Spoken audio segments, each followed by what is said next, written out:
Très bien. Donc, on était en train de parler des relations comme source de richesse. La vraie source de richesse, c'est la relation de l'homme avec Dieu. On en a déjà parlé. Et la deuxième relation, c'est celle de l'homme avec le reste de la création.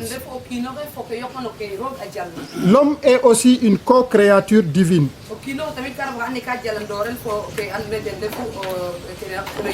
Avec le reste de la création. Il a donc des affinités qui lui permettent d'avoir une relation avec le reste de la création. Parce qu'on a vu que quand Dieu créait l'être humain, donc il a d'abord moulé ça de la terre. Donc la terre, c'est la création, un aspect de la création. Et il a insufflé le souffle de vie. Et ça devient une âme vivante. Donc on a une double nature. On a l'affinité d'avoir une relation avec Dieu. Mais on a également la possibilité et l'affinité pour avoir une relation avec le reste les autres éléments de la création. Et cette relation est une source de revenus également. Nous avons expliqué avant-hier comment nous rentrons en relation avec notre champ. Comment je rentre en relation avec mon jardin, mon travail. Et donc si je n'ai aucune relation avec ça, avec le reste de la création, le reste de la création ne me fournit pas la richesse qui est en elle.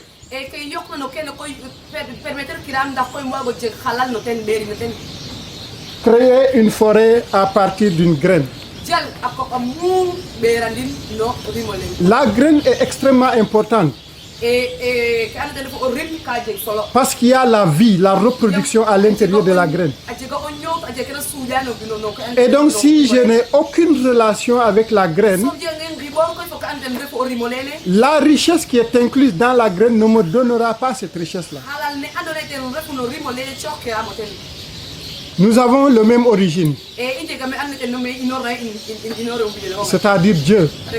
L'arbre vient de Dieu. Je viens de Dieu. La mer vient de Dieu. Oui ou non? La terre vient de Dieu. Donc nous avons la même origine.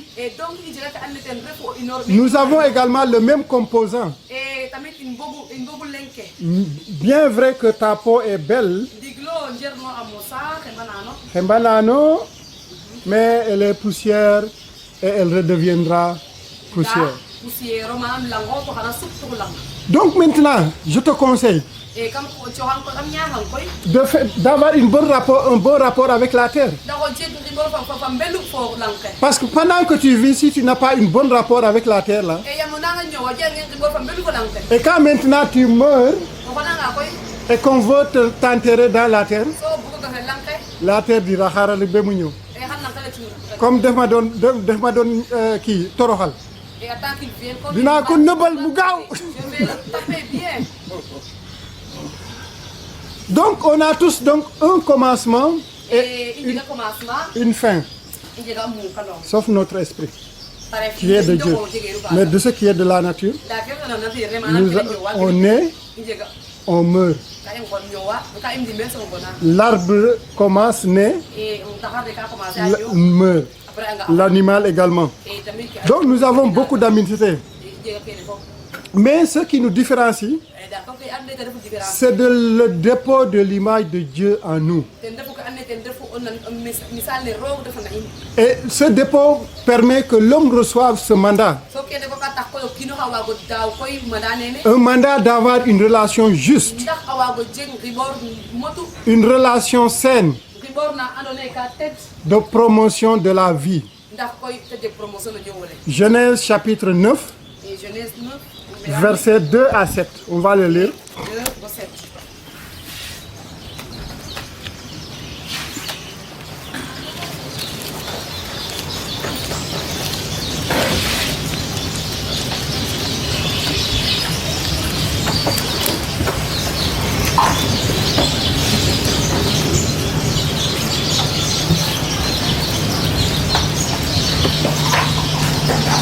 Verset 2 à 7. Vous serez un sujet de crainte et d'effroi pour tout animal de la terre, pour tout oiseau du ciel, pour tout ce qui se meut sur la terre et pour les poissons de la mer. Ils sont livrés entre vos mains. Tout ce qui se meut et qui vit vous servira de nourriture. Je vous donne tout cela comme l'herbe de la terre. Fat andefik nyamel nun ci anun ne fitanuma no duvele ka koy nu nyam ke met ategej fofo oyum yam fo oy saku o nyowole fat nu yek fo ande fo an koye mumen fu warna okin o nyisum arabit ka ole no kino rene okino hu warna okin o lakas itam Onyisum arabitka ole no kino rene. O kino ru barna fo oy no kenu. Kan olakas abax fo oyum. Yam ro kasak o kin taref nitalum. Nunomat. Ndimik yo may dandik lanke. Très bien. Donc ici on voit deux choses extrêmement importantes. Il dit que vous serez un sujet d'effroi pour tous les autres animaux. Ça c'est Dieu qui le dit. En fait, quand le serpent nous voit, si on a un peu de patience, le serpent va fuir. C'est pas nous, c'est Dieu qui a fait ça. On est capable de dompter le lion. C'est pas de notre propre technique, mais c'est Dieu dès le début de la création qui a fait cette relation de dominance en nous.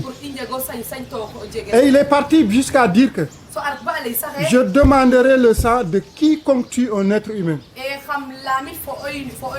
Si un animal tue un être humain, je lui donnerai le sang. Et l'être humain ne doit pas également tuer un autre être humain. Donc cette relation avec Dieu, et dans cette relation, on ne doit pas, l'homme doit faire refléter la même relation qu'il a avec Dieu. C'est-à-dire que la première relation que nous avons, c'est avec Dieu. Dieu nous a créés à son image. Il a fait des dispositions pour que nous soyons protégés, pour que nous soyons craints, pour que personne ne verse notre sang. Donc c'est pour que nous ayons la vie. Et donc cette relation que nous avons avec Dieu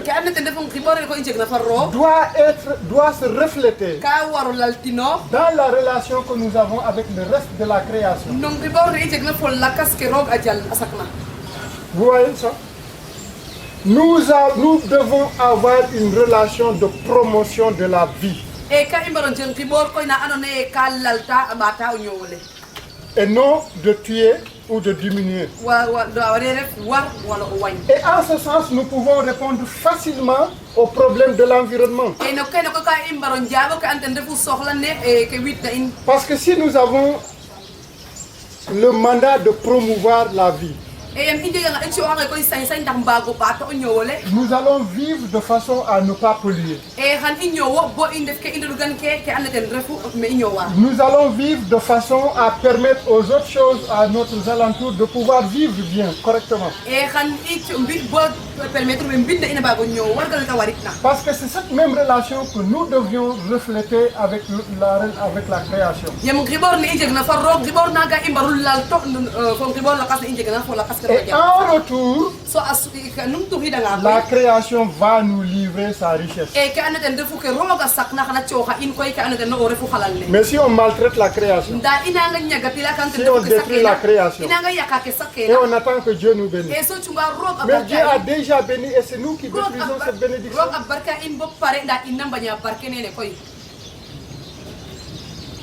Vous avez vu ça? Et donc, notre réflexion doit être qu'à partir d'aujourd'hui, quelle relation je peux avoir avec mon environnement? Et comment faire en sorte que je trouve ma nourriture, ma pitance, ma richesse dans cet environnement-là.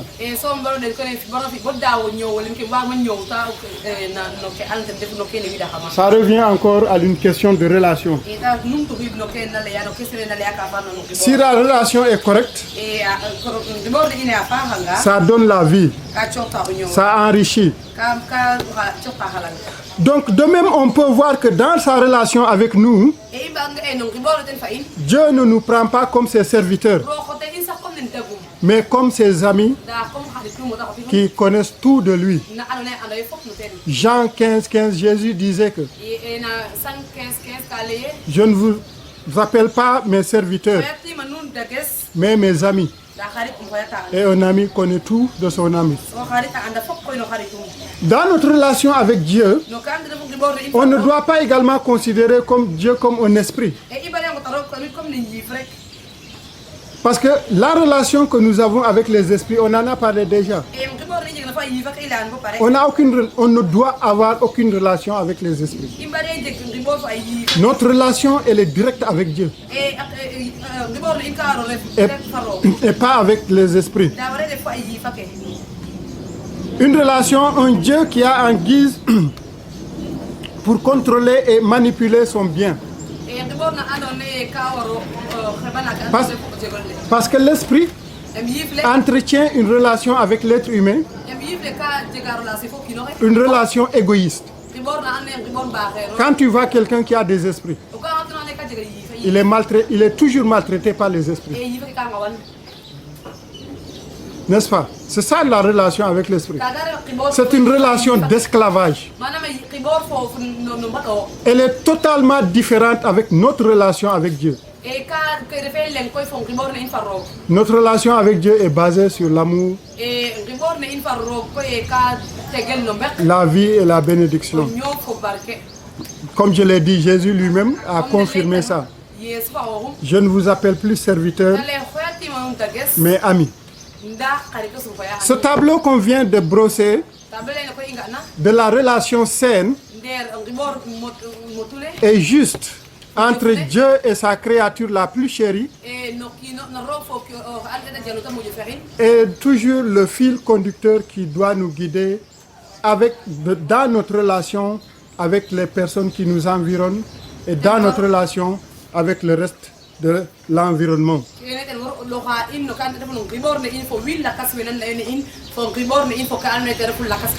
Et donc dans cette relation doit toujours figurer respect, protection, affinité, amour, préservation et exclamation. Ça ne doit pas être la réponse de Caïn à Dieu. Suis-je le gardien de mon frère? Non, on est le gardien de l'un de l'autre. Je suis ton gardien, tu es mon gardien. Je suis le gardien de la création et la création est mon gardien. Et c'est la raison pour laquelle je peux échanger la respiration avec l'arbre. Je lui donne mon gaz carbonique. Il est très content avec ça parce qu'il utilise ça. Et en retour, lui, il me donne l'oxygène. Et la vie continue. C'est cette vie de relation qui doit mener tout. Et même la nature enseigne encore là. Ça doit être une relation d'un éternel retour, d'acclamation de l'homme vers ce grand architecte. L'homme doit servir et se servir de la création. Il sert d'abord et il se sert. Mais aujourd'hui, le plus souvent, on ne connaît que le mot se servir.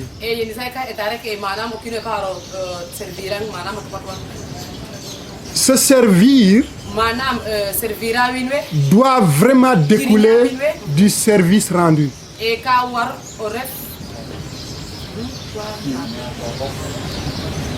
Hein? Servir Et Jirigno doit découler du service rendu.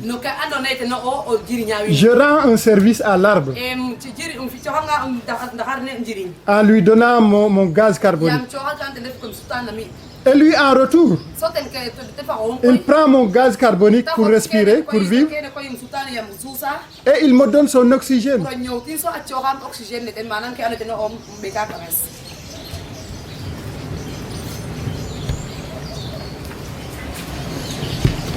O serer kala e diwde official karo karek narok kan muk.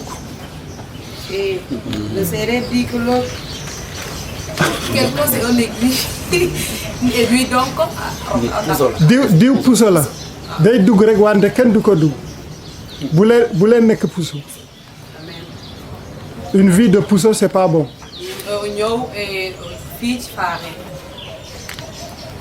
La création servit et servant à l'homme de temple dans lequel et au travers duquel il peut adorer le Seigneur.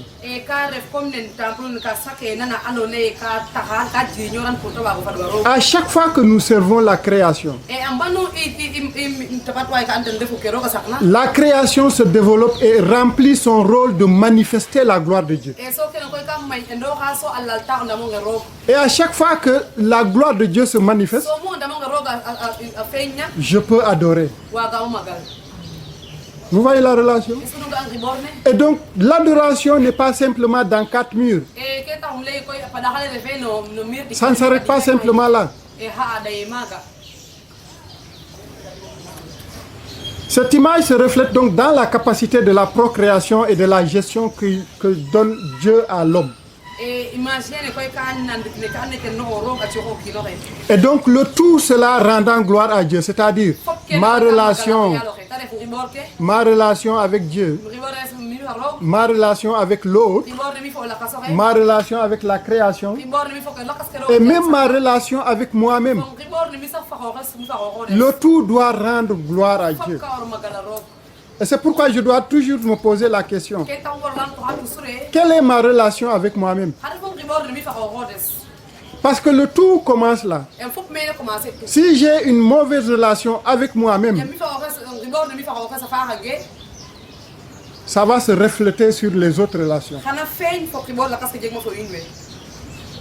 C'est pourquoi Jésus dit que avant d'enlever le brin de paille dans l'œil de l'autre,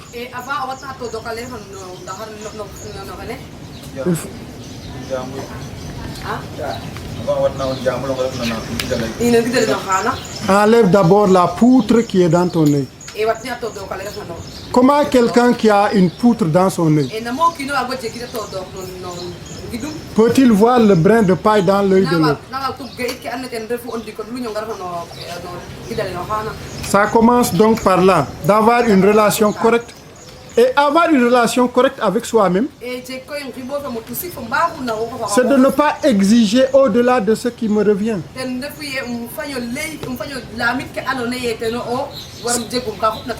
C'est de connaître ma place dans la vie. Ça vous rend la vie facile. Parce que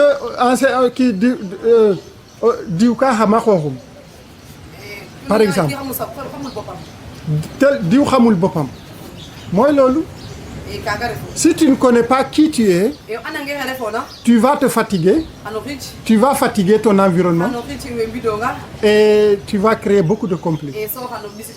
Mais si tu connais toi-même, tu vas connaître ta place et les autres également auront leur propre place. Et il y a un proverbe français qui dit que à chacun son métier, les vaches en seront mieux gardées. Prenez les doigts de la main. Si ce doigt-là voulait venir ici, mais ça va amener des complications et ça ne va pas marcher. Qu'il reste là où il est. C'est ça sa place.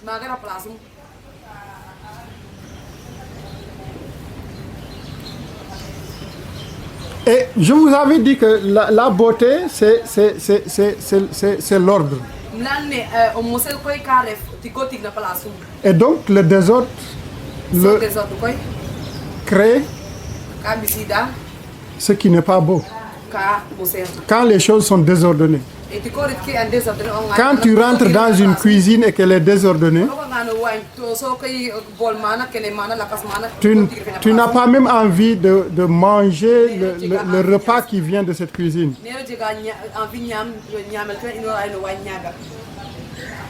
Donc l'homme, après cette relation, il a comme devoir d'avoir une relation d'autopromotion réciproque et mutuelle. De la vie, ce qui est l'ultime richesse. Tout ce que nous faisons doit avoir comme objectif de promouvoir la vie. De promouvoir la vie.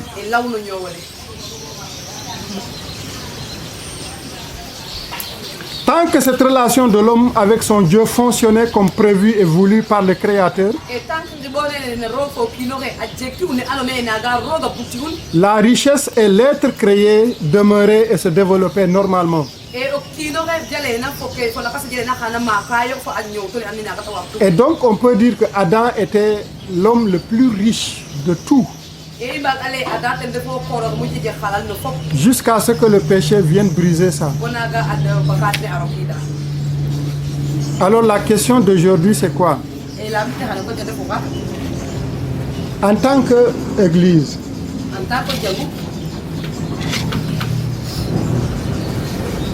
comment mettre ces choses en application?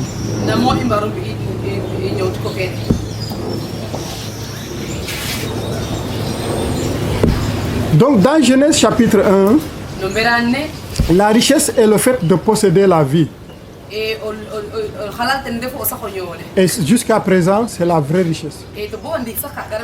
Et cette richesse émane et est la résultante de notre relation avec Dieu.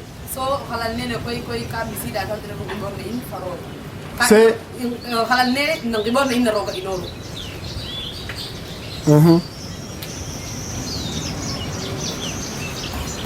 ce premier don de Dieu à l'homme, c'est-à-dire en mettant son image à l'homme, l'homme a été incapable de gérer ça.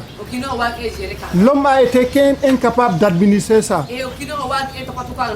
C'est ce qui a amené la chute. Mais Dieu ne s'est pas arrêté là.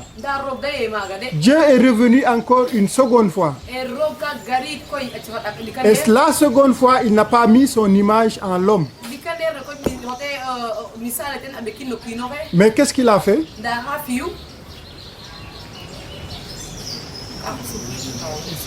Hein?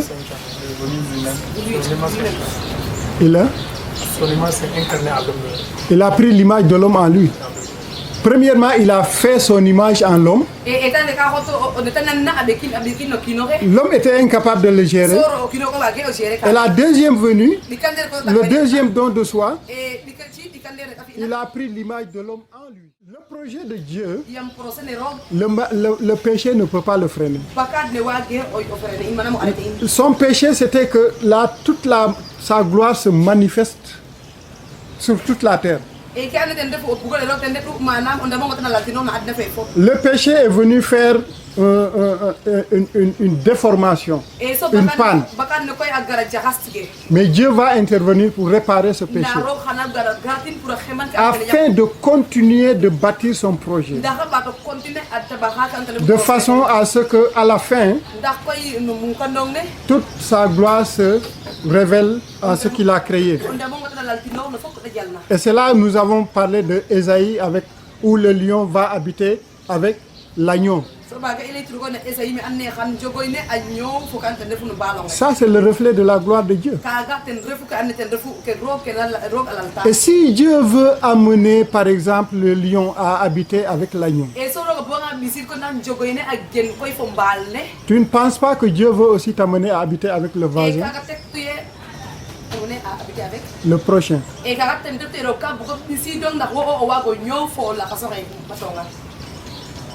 Oui ou non? I wala ha. Et tant que nous ne sommes pas conscients de ça, Et le temps qui ande kere koy. notre connexion à la source divine Et quand on devons ribor ne info me anonete in naktayo na no yifle. va toujours avoir des infractions. Et xana jega xadek. Et quand un tuyau est bouché, Et quand tu vas tuyau bousser anga. soit le robinet va faire des comptes-gouttes, Et toi au robinet tokata. ou le robinet ne coule plus. Wala au robinet sax tokate. De kate fofi. Et notre monde est à ce niveau-là. So adna fe ko na ngata. Là, notre maman Hortense a partagé Et maman Hortense ja haji dafa im. hier Fa 2 types de tentations que le monde a essayé de faire pour résoudre le problème. Et quand on defu ke adana jenna pour xe ban adda fe. Quelle est la première tentation qu'ils ont essayé? Et quand on defu la jenna ke egna jenna. Elle a écrit ça au tableau ici. Et abidan me ke table. Oui. Les OMG, très bien. Afi et OMD. Mais il y avait quelque chose, ce dont nous parlons ici, Et que il ya meke c'est ça exactement qui manquait dans les OMG. ka ga manke no metene. Et ils se sont rendus compte que ça n'a pas marché. So kan le anaye ko nyaaji. Et la deuxième tentative, c'est Et di kan dene aref hein? OND. Oh, c'est ça. aref ODD ne talay na yo. ODD, ça ne marche pas aussi. Et ODD de nyaaji. Le problème reste entier. Et problème ma do garare ka na garare. Et c'est là où il a dit, nous chrétiens, nous devons maintenant nous lever. Ma ga tan in kete ka imaro in wo. Parce que nous sommes la solution. Yam in defu solutionner. Vous comprenez ça? Tu comprends la kene? Mais c'est comme bon, le problème ici encore, Et problème ni me koy ka ref na. c'est la manière dont nous sommes enseignés. Dem na injang ni kila. Parce qu'on a pensé que être chrétien, Et yam ka imbo goy ref chrétien. c'est ne plus s'occuper des affaires ici-bas. Et wat injala ti ko kana adna fe. C'est le ciel. Da asama. Et c'est pourquoi on est tellement conforme avec heureux les pauvres, car le royaume des cieux est à eux.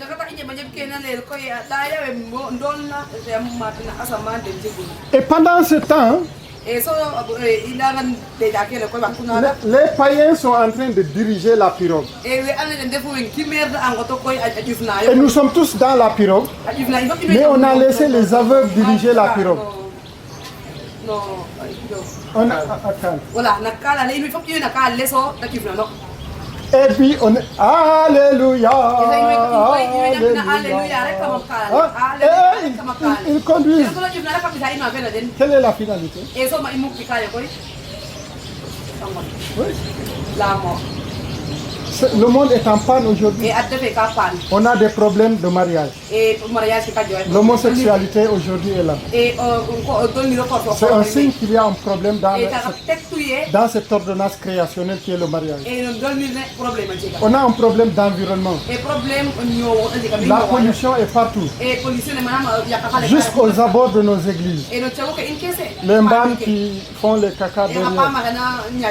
Et puis on va traverser ça et à l'intérieur on va chanter et danser.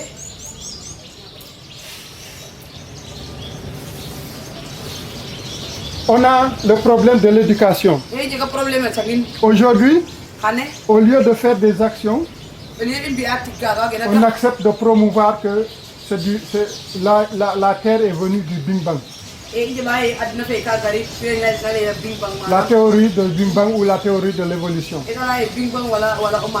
Et c'est la raison pour laquelle les païens ne prononcent pas le mot création. Création. La création. La création. Il utilise quel mot? Nature. Parce que dès l'instant que tu acceptes qu'il y a création, il y a créateur. Et comme tu veux nier créateur là,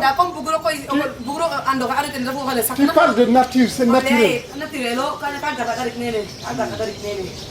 C'est faux.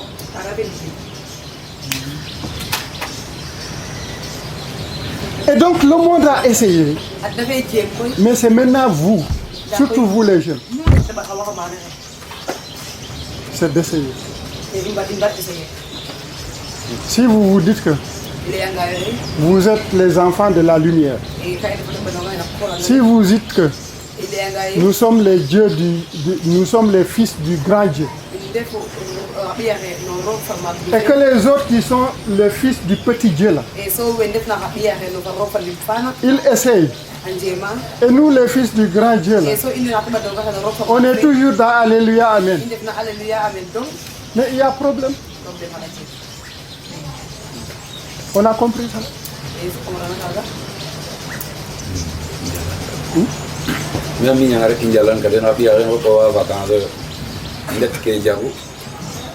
Et si à la longue nous allons travailler pour eux. Et tous nos enfants sont partis en vacances. Et quand ils veulent lire la Bible là-bas dans leur maison, il faut te dire garde ta Bible, mais je te renvoie. Et donc c'est aller travailler pour changer ça. Donc, très bien, ça c'est un bon exemple.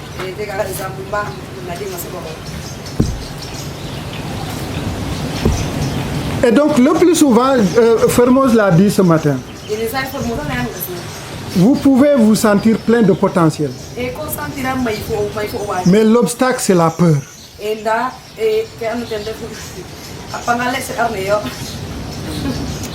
L'obstacle c'est la peur.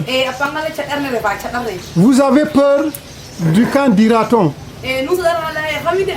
Vous avez peur d'échouer. Vous avez peur que ça ne marche pas. Alors la Bible dit pourtant que... Quoi? Par rapport à la peur. Hein? L'amour bannit la crainte. L'amour bannit la crainte.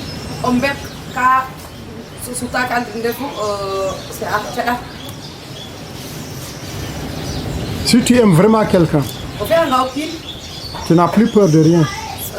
Pour être avec lui, pour aller. Si nous aimons vraiment Dieu également. Et la peur, quelqu'un disait que Jésus savait tellement l'handicap qu'il peut créer que dans la Bible ou dans le Nouveau Testament, il a prononcé le mot « n'ayez pas peur » 365 fois.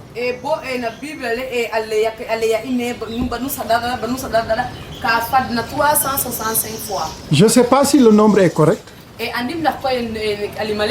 Mais Jésus a souvent dit n'ayez pas peur. Et il continue de nous dire n'ayez pas peur.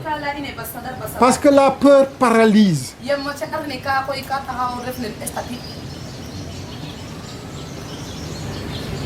Et c'est pour cela que les combattants, les lutteurs, les équipes de football,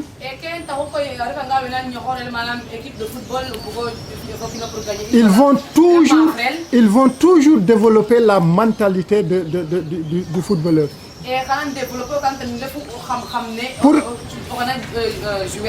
Pour qu'il n'ait pas peur de l'équipe adverse. Parce que dès l'instant que tu as peur, tes moyens vont diminuer. Ouais. Si on dit, je pense dans un après la chute, si la lecture est bonne, je pense que le premier sentiment qui a été signalé dans la Bible était la peur.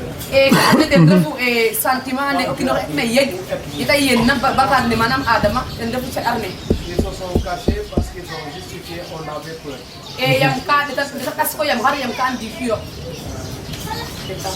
C'est ça. Et tu vois, merci beaucoup David de souligner ça. Le sentiment que les deux avaient, la seule chose c'était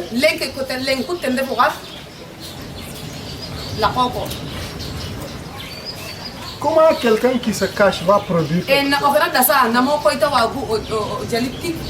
Quand tu fais le combat corps à corps avec Bombardier là, et que tu veux et que tu te caches, mais comment vas-tu remporter là?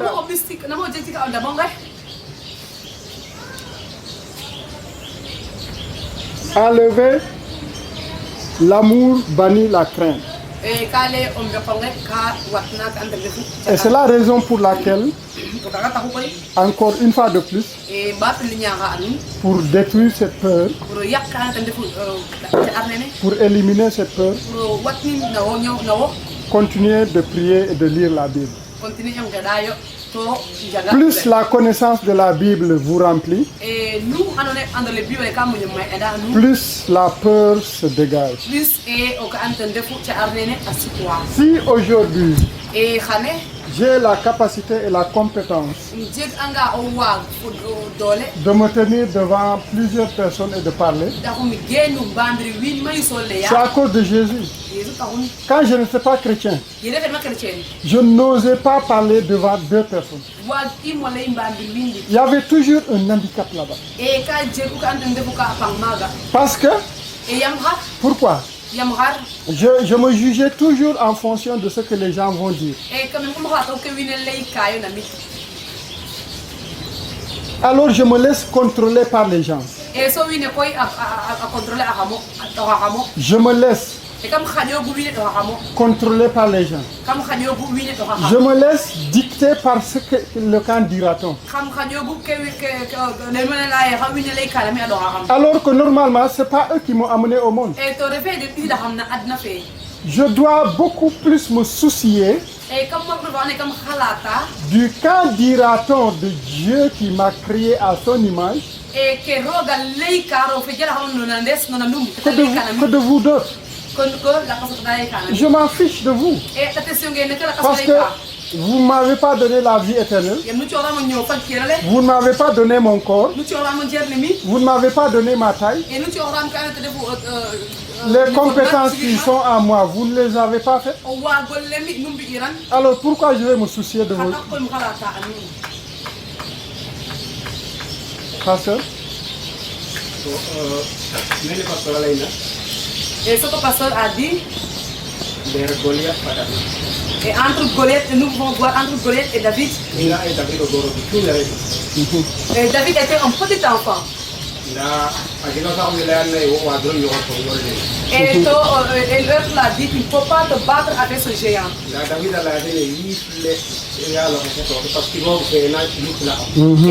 David a dit, l'esprit de Dieu qui est en moi, le Dieu qui me sauve, qui m'a sauvé des lions, va me sauver aussi de ce géant.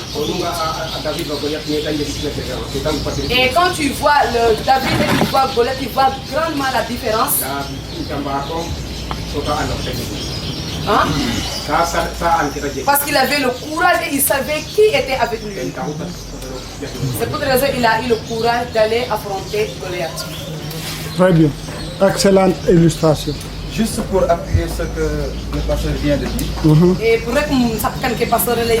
je vais donner, c'est une anecdote. C'est deux amis qui étaient ensemble, quoi. Et en pleine nuit, ils ont rencontré un singe, c'est-à-dire c'est au village. Ils ont rencontré un singe. Maintenant, celui qui avait le bâton, il a dit à l'autre de frapper. Et c'est ça. Il a oublié que c'est lui qui a le bâton. Il demande à l'autre de frapper. Cela montre que la peur nous amène à oublier qu'on a une arme. C'est ça en fait. Excellent. Excellente illustration. Yo yangi yore cour. Dam kenen ku yore loxo doral.